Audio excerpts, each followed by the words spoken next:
سرفراز تمام کے تمام عظیم ترین صحابی ہیں، 2 خلیفہ راشد اور ایک اللہ کی تلوار، جن کو یہ خطاب دے کر تاریخ اسلام کا ہیرو بنا دیا گیا ہے. اور چوتھا شخص بھی ایک مظلوم صحابی رسول، جو صحابی رسول ہونے کے ساتھ ساتھ رسول کی طرف سے صدقات و زکوٰۃ وصول کرنے پر عامل بھی مامور تھا. مولانا صاحب میرے سوالات یہ ہیں کہ خالد بن ولید نے خلیفہ کے سامنے جب اپنی غلطی کا اعتراف کر کے معذرت طلب کی تھی اور خلیفہ صاحب نے انہیں معاف کر دیا تھا، کیا اسلامی شریعت میں کوئی ایسی شک موجود ہے کہ مجرم اپنے گناہ کا اقرار کر لے تو اس پر حد شرعی نافذ نہ کی جائے؟ میرا دوسرا سوال یہ ہے کہ کیا قرآن اور سنت کی صریح وضاحت یا نص کے باوجود اجتہاد کی گنجائش ہے؟ میرا تیسرا سوال یہ ہے کہ مالک بن نویرہ کے بھائی مطمئن بن نویرہ جب حضرت ابوبکر کے پاس اس واقعے کے بعد آئے تھے اور انہوں نے مطالبہ کیا تھا کہ ان کے بھائی کو خالد بن ولید نے ناحق قتل کیا ہے اور ہمارے مرد اور عورتوں کو ناحق قیدی بنا کر مدینہ لایا گیا ہے، لہذا مجھے شریعت کے مطابق خالد سے قصاص دلایا جائے، جس پر حضرت ابوبکر نے قبیلہ بنی جربو کے قیدیوں کو رہا کر دیا تھا اور بیت المال سے خون بہا ادا کیا تھا. میرا سوال یہ ہے کہ خالد بن ولید کے اس جرم اور گناہ کبیرہ کے مداوے کے لیے مسلمانوں کے بیت المال کا استعمال کرنا کیا شرعی لحاظ سے جرم نہیں؟ میرا چوتھا سوال یہ ہے کہ ایک پورے مسلمان ہنستے بستے قبیلے کو بغیر کسی جرم کے لمحوں میں تباہ و برباد کر دیا گیا اور شریف اور باعصمت مسلمان عورتوں کو جو چند لمحے پہلے کسی کی ماں تھی، کسی کی بہن اور کسی کی بیٹی، ان کو کنیزیں بنا کر مسلمانوں میں بانٹ دیا گیا. اب اس جرم عظیم کو ایک خلیفہ راشد جرم عظیم سمجھ کر مجرم کے لیے سزا کا مطالبہ کر رہا ہے اور ایک خلیفہ راشد مجرم کو ہنسی خوشی معاف کر دیتا ہے اور جرم کا کوئی نوٹس نہیں لیتا. میرا سوال یہ ہے کہ کیا پھر بھی دونوں ایک ہی سطح کے خلیفہ راشد ہیں؟ بہت شکریہ. کیا بات ہے، سبحان اللہ سبحان اللہ. بہت عمدہ سوالات ہیں، ایک ایک کر کے یقیناً اس کے اندر ساری یقیناً غور کوئی کرے تو جواب بھی موجود ہے کہ ان میں سے کوئی ایک بات بھی ایسی نہیں ہے کہ جو شریعت کے عین مطابق ہو. مزید اس پر انشاءاللہ قبلہ روشنی ڈالیں گے. اگر کوئی کالر نہیں ہے تو مولانا واقعاً بھی جو سوالات ہیں بہت ہی غور طلب ہیں، ایک ایک کر کے تھوڑی سی آپ وضاحت فرما دیں.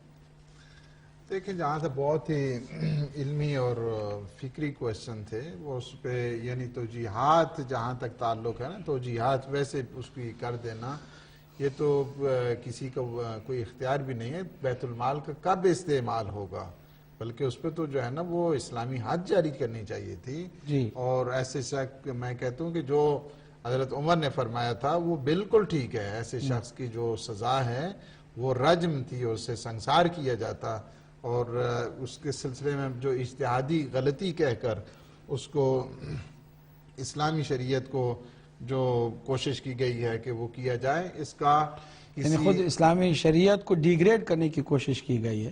یہ ڈیگریڈ نہیں اس کو بلکہ جو ہے نا وائلیٹ یعنی جو کوشش کی گئی ہے اس لحاظ سے، یعنی کوئی اس کی جسٹیفیکیشن جو کہا جائے، یہ چاروں جو کوشچن ہیں اس میں وہ فٹ نہیں آتے ہیں. اس وجہ سے کہ سب سے پہلے آپ دیکھیں کہ جو غیرت اسلامی جو شخص کہتا ہے کہ اشہدو ان لا الہ الا اللہ وان محمدن عبدہ ورسولہ، یا لا الہ الا اللہ محمد رسول اللہ کہہ دیتا ہے، اس کی جان اور اس کا مال محفوظ ہو جاتا ہے.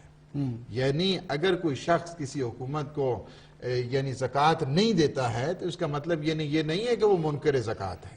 وہ کہتا ہے نہیں میری اپنی جو ہے نا وہ یہ ہے کہ میں اس حکومت کو نہیں دیتا ہوں، میں خود تقسیم کروں گا. اس کا اپنا ذاتی فعل ہے، لیکن اس فعل کی وجہ سے اس کے گھر کو یعنی یرغمال بنا لینا، ان کی عورتوں کو یرغمال بنا لینا اور ان کے جو مرد ہیں ان کو قتل کرنا یا ان کو دھمکیاں دینا، یہ ڈراؤ دھمکاؤ کسی اس کو یعنی اسلامی شریعت کے کسی زمرے میں نہیں لایا جا سکتا ہے. اور نہ ہی اس کی جو ہے نا وہ کوئی دینی لحاظ سے یا فکری اعتبار سے یا شرعی لحاظ سے اس کی کوئی جسٹیفیکیشن نہیں ہے اور یہ جرم ہے. جی چلیے انشاءاللہ اللہ ہم سب کو توفیق دے کہ ہم حق سمجھیں، حق سنیں اور حق پر عمل کرنے کی کوشش کریں. ہمیں یہ نہیں دیکھنا ہے کہ کون کیا ہے، بلکہ ایک دیکھنا ہے کہ اگر حق ہے تو اس کے ساتھ چلنا ہے اور اگر باطل ہے تو اس کو چھوڑ دینا ہے. ہمارے ملٹن کین سے ایک بھائی ہیں محسن، ان کو بھی ہم خوش آمدید کہتے ہیں. السلام علیکم ورحمۃ اللہ. ہلو السلام علیکم مولانا صاحب. جی وعلیکم السلام ورحمۃ اللہ. تھوڑی دیری سے میں آپ کا پروگرام دیکھ رہا ہوں، ماشاءاللہ بہت اچھا ہے. دو کوشچنس ہیں، بچکانے شاید لگیں آپ کو بٹ اپنی جگہ پہ ہیں وہ. جی جی. آف کورس جیسے قرآن مجید بھی گواہ ہے اس کا کہ حضور کو سب چیز کا علم تھا. جی.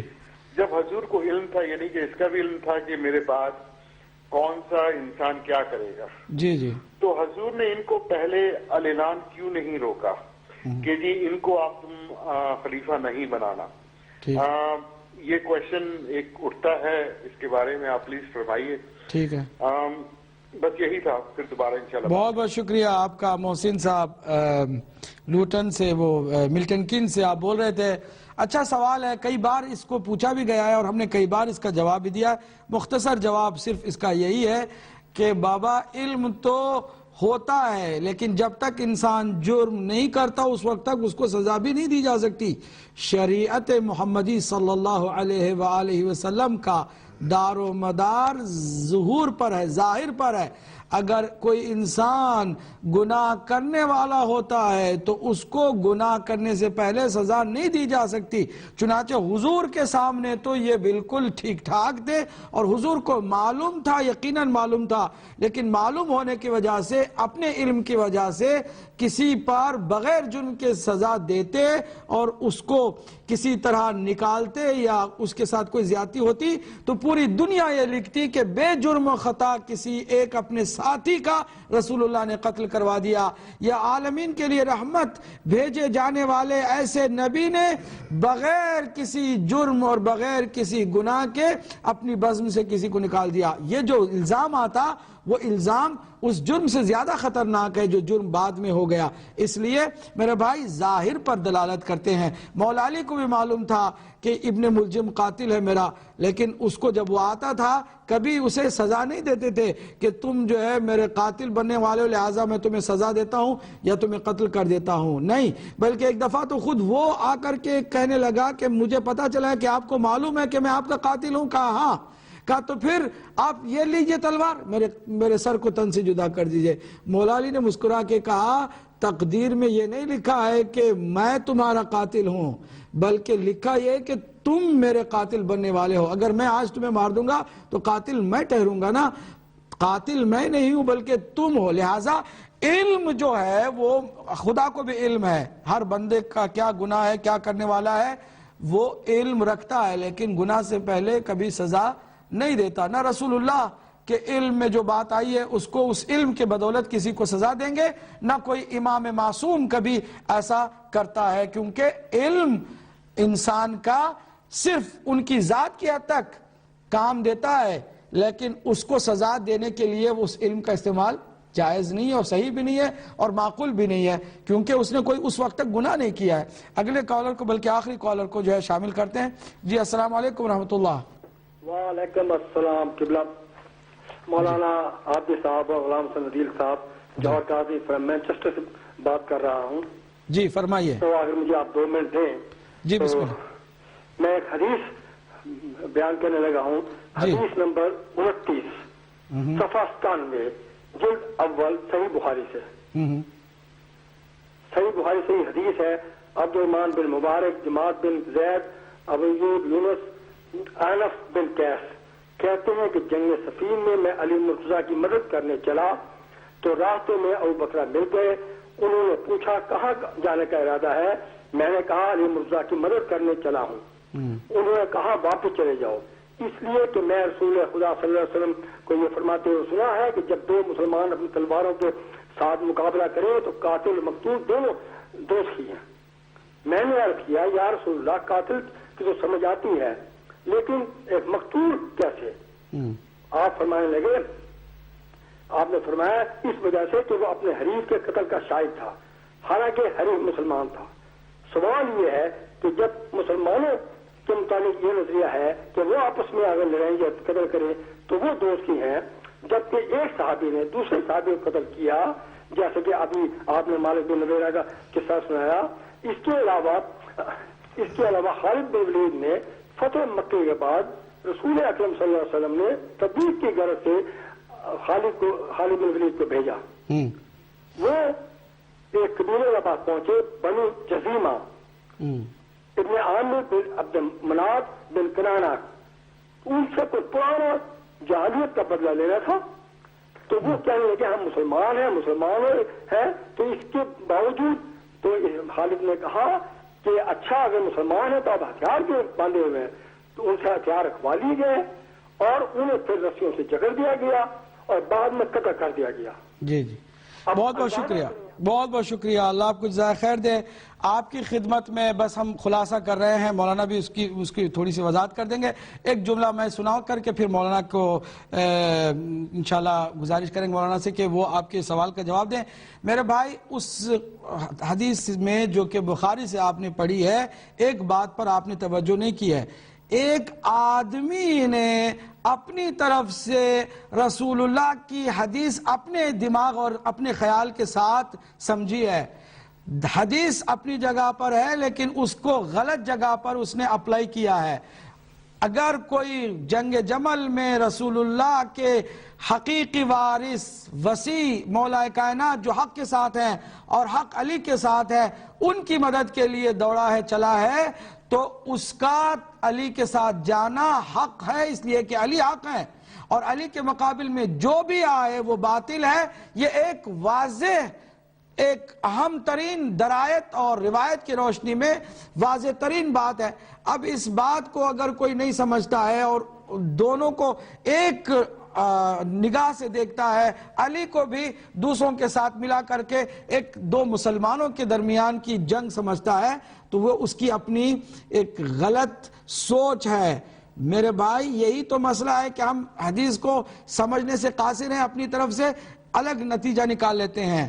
یہاں بات مسلمانوں کے درمیان میں بھی اگر ہو تو ایک وہ حدیث کی بات ہی نہیں ہے، بلکہ اس کے مقابل میں سینکڑوں حدیث علی کے حق ہونے کی ہیں، اور علی کے مقابل میں جو آتا ہے وہ باطل ہے۔ لہٰذا آپ کو اس معاملے میں بھی تھوڑی سی غلط فہمی ہوئی ہے کہ آپ نے سمجھ لیا کہ کسی نے اگر روک دیا ہے تو وہ کوئی حدیث کو سمجھنے والا شخص ہے۔ مزید اس پر روشنی انشاءاللہ دیکھیے، دو باتیں جو ہے نا یہاں پہ مہم ہے۔ ایک وہ ملٹن کین والے ہمارے برادر کا جو ہے نا کویسچن، اس میں یہ ہے کہ پیغمبر اسلام جس طرح، ایک تو یہ ہے کہ بغیر یعنی جرم کے سزا نہیں دی جاتی، دوسرا یہ ہے کہ پیغمبر اسلام بارہا اپنے بعض بزرگ صحابیوں کے بارے میں کہہ چکے تھے، پیشن گوئیاں موجود ہیں کہ ان کے ساتھ یہ ہونے والا ہے، ان کے ساتھ یہ ہونے والا ہے، جس طرح حضرت عمار کے سلسلے میں ہے، حضرت ابو ذر کے سلسلے میں ہے کہ حضرت عمار کو جو ہے نا ایک باغی گروہ قتل کرے گا،